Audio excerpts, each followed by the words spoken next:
Hi friends, మీకు rich ఇవాళ IPL match prediction చెప్పడానికి మీ ముందుకు వచ్చేసాను ఫ్రెండ్స్. ఇవాళ ఐపీఎల్ మ్యాచ్ వచ్చేసి పంజాబ్ కింగ్స్ వర్సెస్ కేకేఆర్. ఇది మనకి ఈడెన్ గార్డెన్స్‌లో జరుగుతుంది ఫ్రెండ్స్. ఈడెన్ గార్డెన్స్ అనేది మనకి చాలా favourite ground. Mumbai Wankhede stadium తర్వాత. సో, మనకి మ్యాచ్ అనేది అద్భుతంగా జరిగిపోతుంది. ఎందుకంటే పిచ్ అనేది చాలా బాగుంటుంది బ్యాటింగ్‌కి. అండ్ ఇది ఫస్ట్ ఇన్నింగ్స్ మాక్సిమం 200 అబోవ్ ఎవరైతే కొడతారో వాళ్ళకి విన్నింగ్ పర్సెంటేజ్ ఎక్కువ ఉంటుంది ఫ్రెండ్స్. మనకి డిఫెండింగ్ చేసుకోవడానికి చాలా బాగుంటదనమాట పిచ్ అనేది.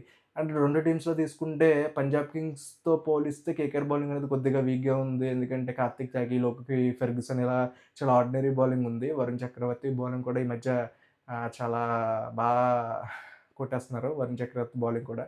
సో, మనకి పంజాబ్ బానే ఉంది ఫ్రెండ్స్. పంజాబ్ టీమ్ బానే ఉంది. సో, బ్యాటింగ్ అయితే కేకేఆర్ బాగుంది. 2 వైపులా కూడా పంజాబ్ బాగుంది. సో, మనం ఈ మ్యాచ్ పంజాబ్ నెగ్గుతదనే అంచనాతో మనం ప్రిడిక్షన్ చేస్తున్నాం. సో, దయచేసి మనం ఎవరు కూడా బెట్టింగ్ ఎయద్దు ఫ్రెండ్స్. నేను ప్రతి వీడియోలో చెప్తున్నాను. సో, బెట్టింగ్ అనేది ఎయకండి. ఈ ప్రిడిక్షన్ కేవలం ప్లేయర్స్ ఫామ్‌లో ఉన్న బట్టి, అలాగే టీమ్‌లో ఉన్న ప్లేయర్స్ బట్టి మనం కేవలం చెప్తున్నాం అంతే. So, thank you friends. మీకు రిచ్ చందుని ఇలాగే సపోర్ట్ చేయండి. Thank you friends. మీకు రిచ్ చందు.